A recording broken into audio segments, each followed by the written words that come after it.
আজি 20-22 দিন ধৰি ইয়াত ছাত্ৰসকলে ভৱিষ্যতৰ কাৰণে ইয়াত প্ৰটেষ্ট কৰি আছে ভৱিষ্যত সুৰক্ষাৰ কাৰণে। সোনম ৱাংচুকৰ দৰে এজন চাইন পৰ্ষদ তেওঁৰ দৰে মানুহৰ প্ৰয়োজন আছে।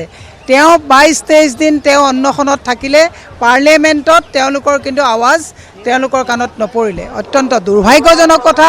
গণতন্ত্ৰত সংবিধানে দিয়া আমাৰ যি অধিকাৰ যে আমাৰ যুৱ প্ৰজন্মই ভৱিষ্যত প্ৰটেকশ্যনৰ কাৰণে শিক্ষা ব্যৱস্থাটোত যাতে পেপাৰ লিকৰ দৰে যেনেকুৱা ব্যৱস্থা হৈছে এইবিলাক যাতে সুপৰিকল্পিতভাৱে খুব ন্যায়ীভাৱে পৰীক্ষা হয়, যুৱ প্ৰজন্মৰ ভৱিষ্যত যাতে তেওঁলোকে অন্ধকাৰলৈ নিব নোৱাৰে তাৰ কাৰণে প্ৰতিবাদ তেওঁলোকে ইয়াত কৰিছে। চৰকাৰে সেই প্ৰতিবাদ শুনাৰ পৰিৱৰ্তে পুলিচক লগাই কন্দুৱা গেছ দিছে, লাঠি চাৰ্জ কৰিছে। ই অত্যন্ত দুৰ্ভাগ্যজনক কথা।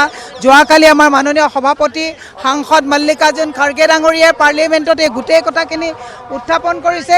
আজি ৰাহুল গান্ধী ডাঙৰীয়া, প্ৰিয়ংকা গান্ধী ডাঙৰীয়া আৰু সাংসদসকলে প্ৰধানমন্ত্ৰীৰ ঘৰৰ বাহিৰতো প্ৰতিবাদ কৰিছে।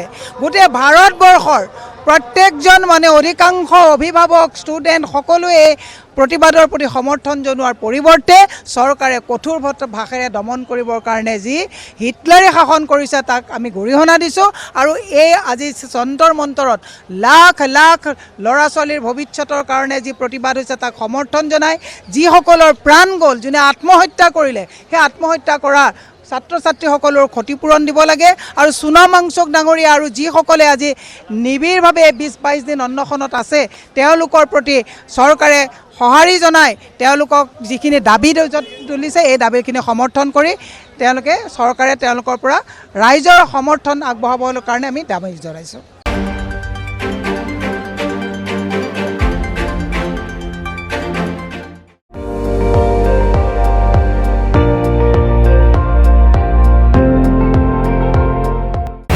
আপুনি চাই আছে ND24, সৰ্বশ্ৰেষ্ঠ নহয় সৰ্বোত্তমৰ দৌৰা।